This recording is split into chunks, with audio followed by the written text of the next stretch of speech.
everyone. Welcome to another episode of Women Like Me Stories in Business. I'm your host, Julie Fairhurst. Now, I am so excited to have this guest on today. And for all you women out there, you're going to want to watch or listen to this. And I'm going to learn some stuff as well, I am sure. So today's conversation is one many women quietly need, but rarely have spoken out loud. Joining us is Nicky Yazbeck. Did I get that right? Yazbeck. Yay!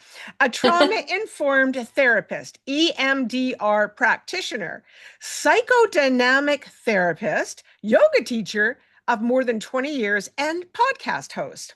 Through her work and her own healing journey, Nicky explores the deeper patterns that shape our lives. Things like codependency, people pleasing, unresolved trauma, and something many of us don't even realize. So, welcome to the show, Nicky. Thank you for being willing to do this with me. Thank you so much for having me. Okay, well, why don't we just jump right in there? So, Nicky, many therapists begin their work because of their own healing journey. What was the moment or turning point that set you on that path? I think mine was really early. I was in junior high and everyone was telling me their secrets and their issues and their problems. And I was kind of like the secret keeper.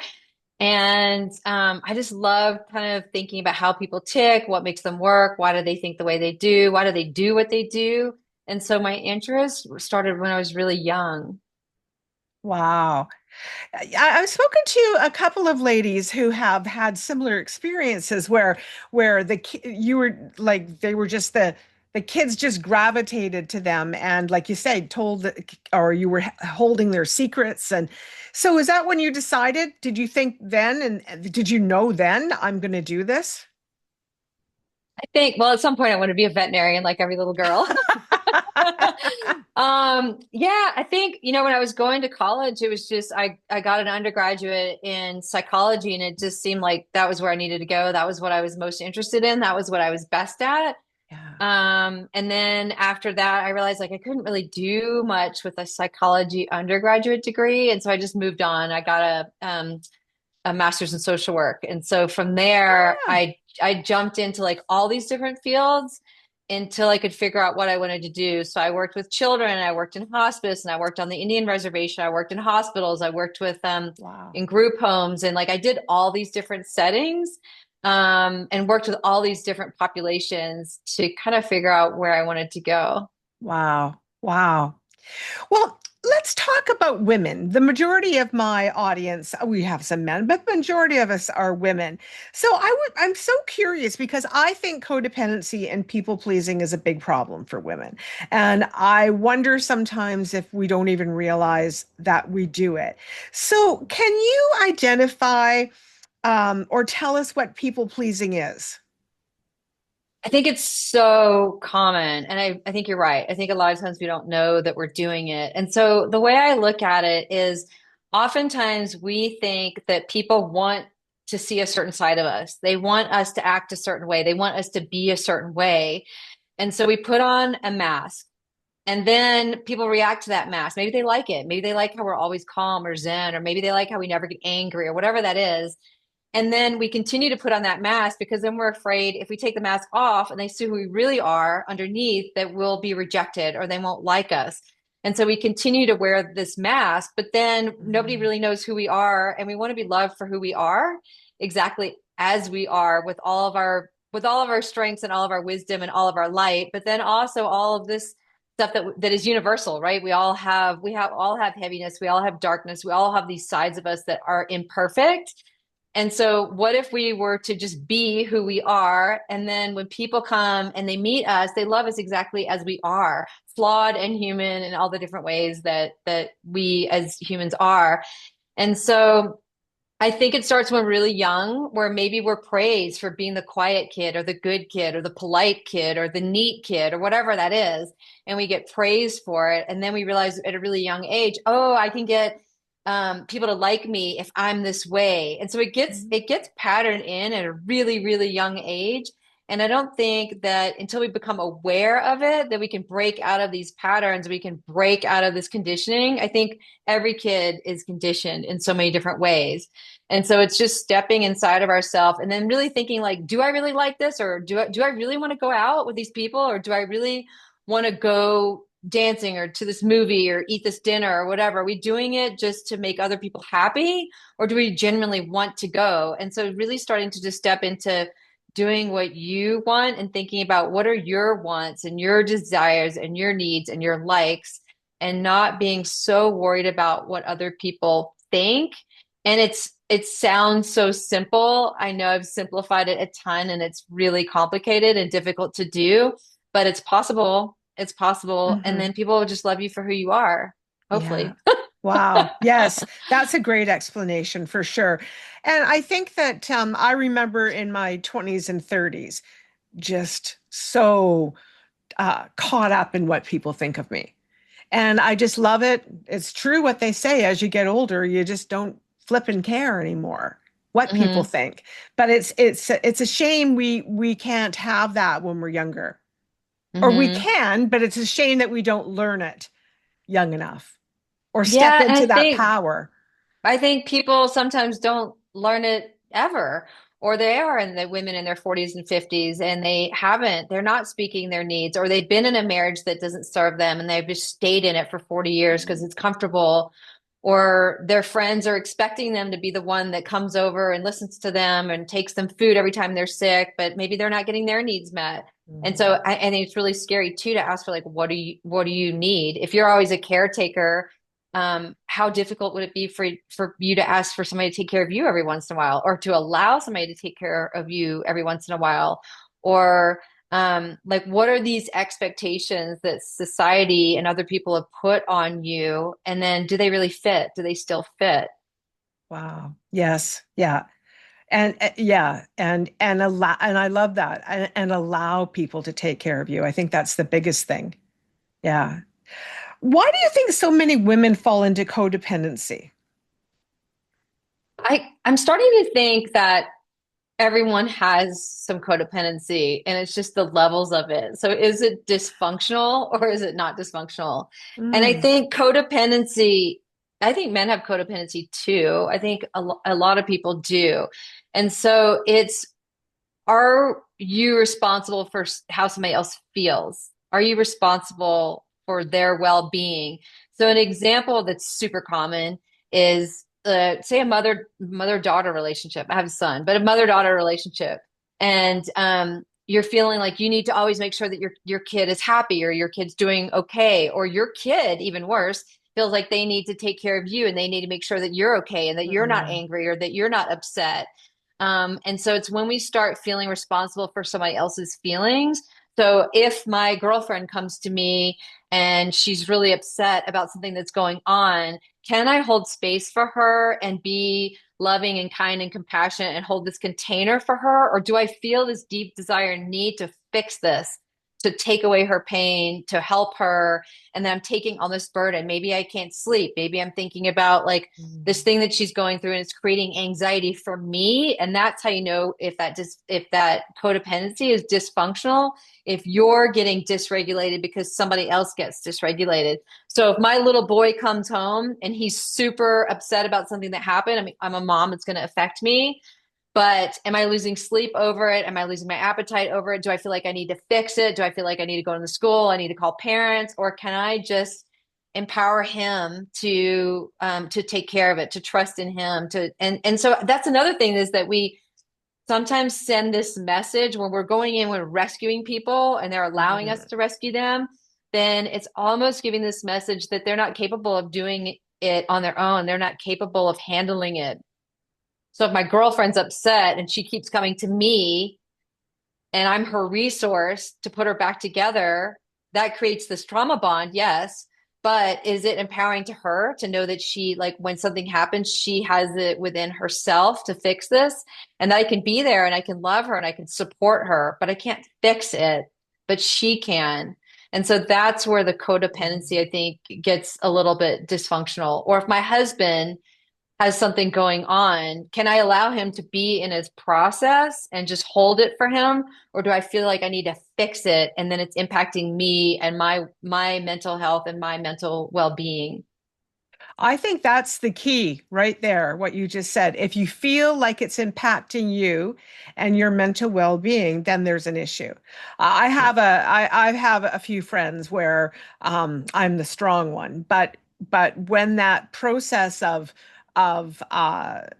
trying to help them, people pleasing, um, you feel drained. Yes. You feel like you just had all your energy sucked out of you. And I think if those things are happening, then there's a problem with you. Well, yeah, and I have a similar pattern too, where I'm a little bit of a rescuer, and I'm trying to break out of the people pleasing and the rescuing. Yes. But yeah, it's like when you have a dynamic relationship with somebody and you're hanging out with them, do you feel completely depleted and drained after your session with them? And it's fine if somebody's going through something and it's heavy and they need you and they lean on you during that time. But if you're continually feeling like you're supporting somebody and you're getting drained, maybe there's not reciprocity in that Mm, relationship. And so, really looking at, are you always the one that rescues everybody? Or do you allow people to rescue you? I mean, like, what is the dynamic? Because if you're mhm. getting drained, your needs aren't getting met. And that's something to look at. Yeah, yeah. Thank you for that. That's great. So why can people pleasing feel so rewarding at times? I mean, we want to make people happy. We want people to love us. And so if we go to a friend who's not feeling well or they're going through something and then they praise us or like, oh, you're so great, you're so wonderful, and you're so caring, and I need you. Like we want to be, we have this need to be needed, this need to be loved, this need to be accepted. And so that's how it fills us, right? Mhm. But again, is your bucket getting depleted to fill somebody else's bucket? And is that a consistent pattern in your life? But I Mm. think we people please to be accepted, but the problem with that is that we're sacrificing our own self. And so is it worth this self-sacrifice?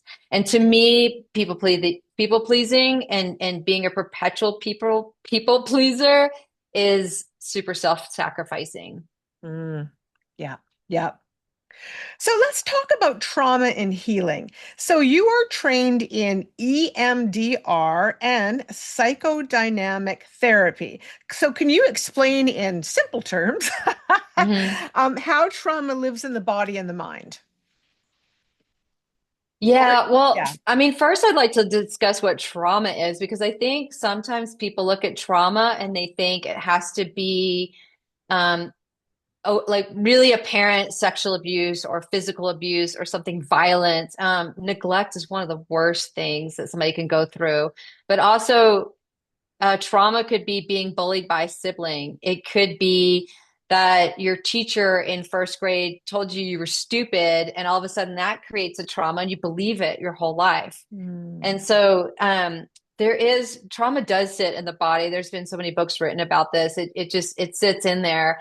And so it's through different ways of processing it. It's like looking at it and feeling it instead of it's basically feeling. It's like repressed emotions and we're Ah, holding them in and then it like kind of destroys us. You think about depression as anger turned inward, right? We're angry at ourselves and we have all this stuff and it's inward. It's turned in on ourselves. And so you have to, there's no way to bypass and just get moved to the other side without feeling these things. And so there is this certain amount of moving through pain and feeling it in order to get through it and to the other side, but doing it in a trauma informed way because you don't want to work with somebody that just takes you right into your trauma and you're not ready for it. You need to have the resources, you need to have the support, you need to have the skills, you need to have the relationship and the trust. And so it's working with somebody that can hold that for you. And then really there's no way to move through it. So I talk to people sometimes about like imagine grief comes up and then they hold it in and they hold it in, they hold it in. It's going to come out sideways. It's going to explode. And so if there's a little faucet, you can let it out in increments, right? Maybe it's some tears, maybe it's through talking, maybe it's through feeling, maybe it's looking at what's happening in your body. But if you don't do that over time, that pipe is going to explode and it's going to burst. And so things come out sideways. And as we get older and older and older, the more we repress these feelings and these things that we don't want to look at, the more they push out sideways. It could be depression, it could be anger, it could be these big explosions, but it comes out. It just doesn't come out in a functional, healthy way unless we move through it in a functional and healthy way with Yeah. somebody that's safe and with somebody that's trauma informed, and feeling it. Yes. Yeah. Yeah. And that was my next question was what kind of forms of trauma do people overlook? But it was interesting what you said there about the teacher in school. Yeah. I wouldn't have placed that with trauma. But now that you say that, it would make complete sense Mhm. because they may carry that child may carry that through their entire life, thinking, oh, well, I must be stupid. Yeah. I use this example a lot where imagine a little girl, maybe she's like 6 or 7, and she's walking down the street with her father, and her father's on a phone call and he's super occupied and he's not paying attention to her. And she reaches up and she reaches to grab his hand, and he's like busy and can't be bothered. And he swats her hand away or he ignores her or something, right? That doesn't seem like a big deal. But in that moment, that little girl decides that she's not lovable, Mm. right? And it creates this negative cognition, and her entire future is shaped by this idea. It's not true, but it's true to her. And so everything that happens in her life is shaded by this idea that I'm not lovable, or I'm not worthy of love, or I'm not worthy of receiving love, or whatever it is. So trauma can look like that. And then that 6 year old carries it through until she's 50 or 60, and she gets in these relationships because she thinks she's not worthy and she thinks she's not lovable.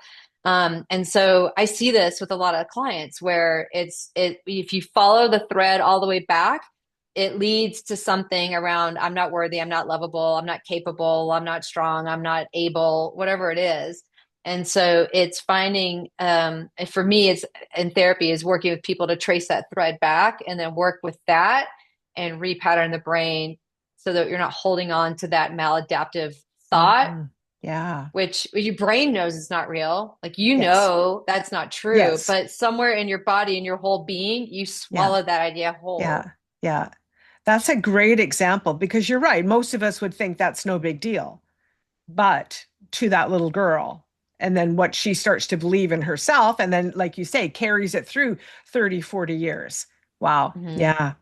So so if someone's listening or watching on YouTube and they're stuck in those old patterns, what would be the first step? What would be their first step to try to get out of those patterns that they're in?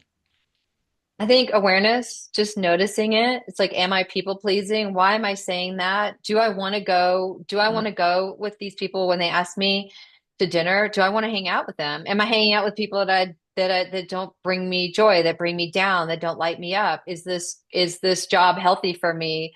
And just Ah, kind of looking at things and just bringing more awareness into what you're doing and why you're doing it, and just getting curious and not doing it in a way like, I'm bad, I'm wrong, this is, horrible, but really just yeah, getting curious about, like, oh, why am I doing that? What's that about? Is that something that served me my whole life, but does it still serve me? Because maybe it's as simple as like, wow, that doesn't serve me anymore. And I can see how it did up until this point, but now it doesn't.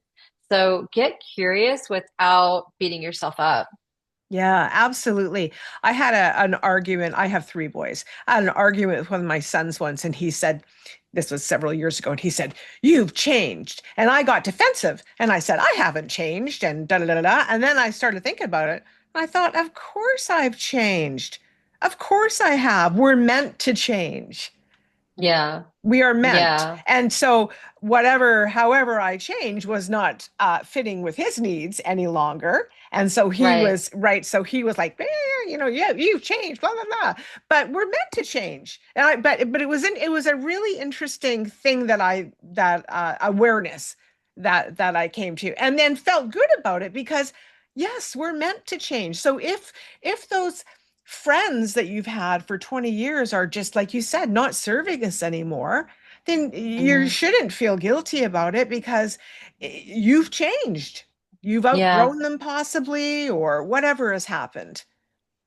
Well, and I think there's also this thing where we're worried people might think that we're a hypocrite. So maybe you grew up in a certain religion, and then when you start to examine it, that religion doesn't fit you anymore.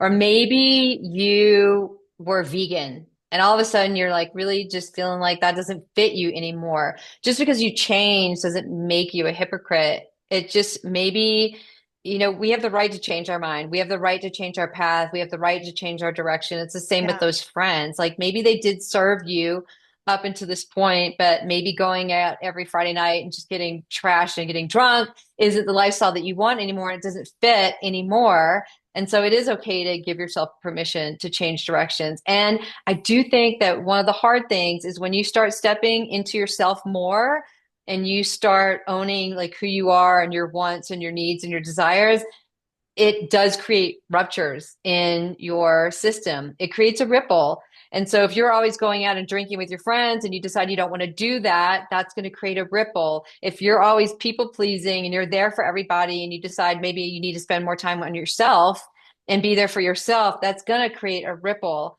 And so that's expected and that's normal. And it's the hard part. Yes. That's the hard part Yes. of it. Yes. Yes, for sure. Yeah. But good too. Yeah, Good for when you sure. get, yeah, good when you get that outcome. So you talk about something called spiritual bypassing. So what is that? So spiritual bypassing has less to do with spirituality and more to do with um so I'll give an example. This happened to me a couple weeks ago where I went to Peru not long ago, and I had this amazing experience. And I came back and I was just my heart was exploding, and I was like flying high and feeling so good, and I was just like my bright light was just shining. And then a couple of weeks ago, I went into this hard place, and I said, "Oh, why can't I just be? Why can't I just feel like how I did when I came back from Peru?" Right? And my husband pointed out that's spiritual bypassing. We can't just go there without going through whatever it is we need to go through. And so if you're going through grief and you think, well, why can't I just be happy? Why can't I just get over it? Why can't I just skip from here to there? You have to Right. go through it, and it's a process, and life's about ups and downs. And so you can't just pretend that everything's Mhm. beautiful and happy. And so you see these people that like maybe they do get to a point where they're, feeling in light and joy and things like that. It's not sustainable to be like that all the time.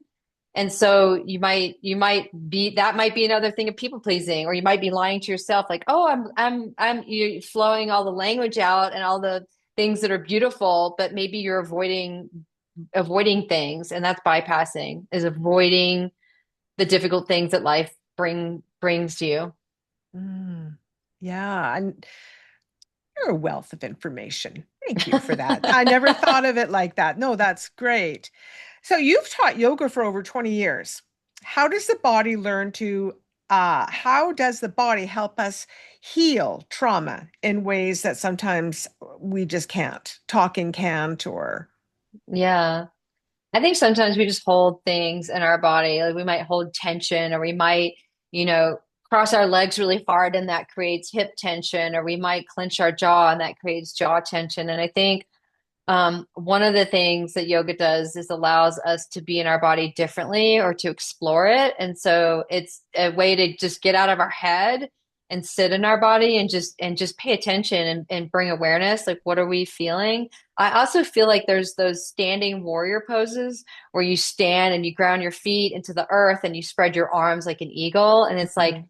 what does that feel like to be that expanded version of yourself and be that extroverted version? But then also there's some where you lean forward in a forward fold and you make yourself really small, and that's an introvert, and that's a very curled up position. And so which is more comfortable, and why is it more comfortable, and what does it feel like to do the opposite? What does it feel like to expand? What does it feel like to make yourself big? What does it feel like to like be strong in your body. And so it's just anything that you can do to bring awareness to your body, I think is good. We always look for the answers in our head, Yeah. and that's kind of the last place that we should Yeah. be looking for the answers. Yeah. Yeah. So I'm going to ask you the question I've been waiting for the whole time, because this is what I want to know. You are a combo practitioner? Yeah. Did I say it right this time? Yeah, yeah, yeah. Okay. For those who have never heard about it, what is it? Um, so I'll give a short explanation of it. Okay. It's this little frog that lives in the Amazon basin over the water, and um, you get the secretions off of the frog. And so what you do, this is a legal medicine, and you create little burn marks on people, like little superficial burn marks, and you reconstitute this medicine and you put it in the superficial burn marks. And basically, what it is it's flooded. It floods your body with peptides, and Oh. so peptides are amazing for your body. And so some work on the brain, some work on the gut. A lot of them work for the pain receptors and things like that. And so it's a healing modality that's definitely alternative. It makes you really sick for 20 minutes. And so it's a very Oh. hard medicine to take. Oh. Like about half the people vomit, and it just feels like really bad flu, and it's very difficult to get through. But people keep coming back for more and more and more because the benefits outweigh that 20 minutes of discomfort. And so for me, it feels like a nervous system reset. People feel more clarity. People feel like they've had pain in their shoulders for 6 months, and then all of a sudden it's gone. It's got over 100 peptides in it, and it Wow. sounds really woo and very weird. But if you research it, it's got tons of science behind it, and so it is a legit form of healing. But it's really important to find a practitioner that has been well trained, because it Yeah. can be dangerous if you're not with somebody that's well trained and they know what they're doing. So people get feel quite ill within the first 20 minutes. I'm thinking, is that because it's just flooding the body? The body's not used to that, and then it subsides a bit. Why would they feel so sick in the beginning? Yeah, I mean, there's a lot of things that happen to the body. So immediately, like your heart rate just jumps up. So a normal heart rate's 55 to 65 beats per minute. It goes from like 100 to 130. So your Oh, heart's beating fast. There's a lot of pressure that comes to the head. And then after 5 to 7 minutes, your blood pressure like kind of tanks a little bit.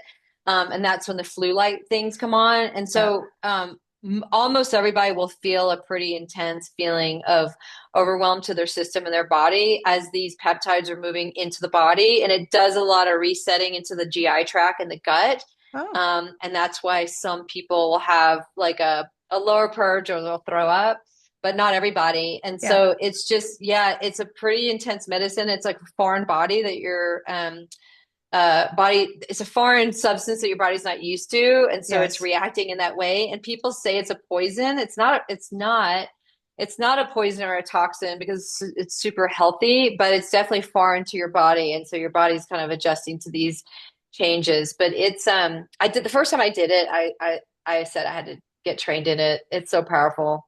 Wow. And so is this common in North America, or do you have to, well, I guess Mhm. you're trained in it.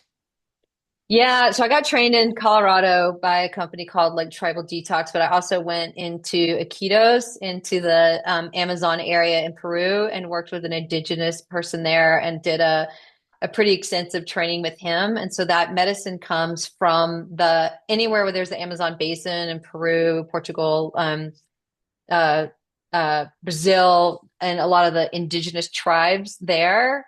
And yeah, I mean, this frog, we went and hunted it. It took us 3.5 hours to find the little frog. Oh, And then you have to extract the medicine. You let them go. And so I wanted to go to Peru to make sure that they were ethically sourced and we weren't hurting them. So you ah, do aggravate them, you make them a little bit angry. And when they're yes. angry, they secrete this creamy substance, and that's what you put on the sticks, and you bring these sticks home. So they Ah, are very well taken care of, and they're yeah. released back, and they're not over harvested. But Yeah, it's powerful. And so these indigenous tribes have been using these for, they don't have medicines. And what's interesting is most of our medicines come from the Amazon anyway. Yes. Yeah. Yeah. Mhm. That is interesting. Yeah. Wow. That's something. I'm gonna be looking that up now. That sounds super interesting. Very good. So can we just talk a little bit about mind shift? So are there boundaries? What boundaries or mind shift changes changed you? Um, I think for me, it was just realizing the immense amounts of conditioning that we all are, that's placed on us all. And Yeah. so again, I think it's about really getting curious around what are you saying? What are you doing? How are you showing up in the world? What are you expressing? What's important to you? How are you spending your time? I think in this culture that we're in now, there's a lot of people that are falling down the rabbit hole of like social media and Mm, scrolling and I'm not immune to that too. I definitely fall into my traps of that. hmm. But really, like, are we taking time to sit with ourselves? Are we taking time to sit in our bodies, to meditate, to be with friends, to nurture ourselves, to have some alone time, to be in nature? Like, I think all of those things are really important. Otherwise, what happens is we get a little bit lost. And if you think about, to me, lost is when you see a group of women having lunch and they're all on their phones and they're not communicating, Yeah. or they're not really listening to each other. They're talking over each other, or, people are just scrolling for hours, or just coming home and watching TV to relax and check out. But then are you connecting with your partner? Are you connecting with your family? Are you connecting with your friends? Are you having face-to-face contact? Are you connecting with yourself? And like, really, are you sitting in nature? How often are you getting outside and letting the sun hit Mm. your body? How often are you getting out in nature and going for a walk? And I think we are doing that less and less. I think it's super important. Yeah, and it something just clicked in my head when you said or you're turning on the TV set. And really that TV set has been we've been doing this with TV sets long before scrolling, but now of course the scrolling is in there as well. And yeah, I'm the Mhm. same. I'm like, "Oh my goodness, don't even start." Because 20 minutes, half an hour later, I've wasted some time, mindless time. But Yeah. but TV's been doing it for years. Yeah, but TV is like, now we have a TV that we can put in our pocket and take everywhere. Oh, exactly. Yeah, exactly. Yeah, yeah. Exactly. Yes. So I want to ask you a little bit about so what I do is I what do I do, Julie? I help women publish their true life stories. And part of doing that is for stop my goal is to stop generational trauma one story at a time. So what do you think about stories? What do you think about writing? I mean, certainly therapy can be in all sorts of different ways, but do you think it's important for women to write? I mean, I definitely feel like it's my weakness, and I think it's something that I could do more of. But I do think that there's something that happens where when we write, there's some kind of unconscious material that comes out that we really aren't able to access in other ways.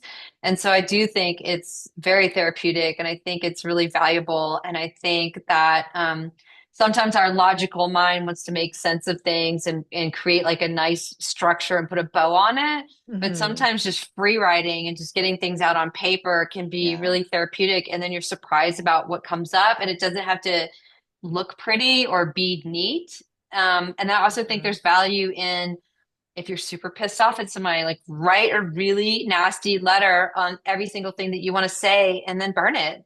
You Yes. don't have to send it. And or somebody's hurt you in the past, maybe they're passed away, maybe they're not with you any longer.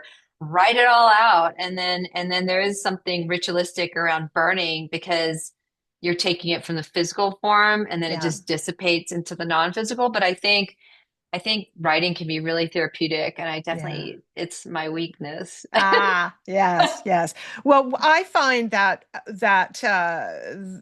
I speak with women before they write. We discuss what they're going to write about, and I find it interesting because as they get their stories out onto paper, this big monster starts to shrink. And that's not saying that what they experienced wasn't very traumatic or monstrous, but we tend to make them even bigger in our minds. And once they start to write, I find that that starts to shrink a little bit.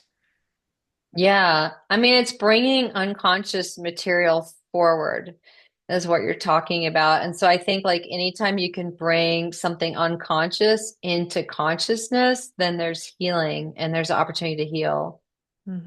Great. Well, thank you for that. So, what do you wish more women understood about healing?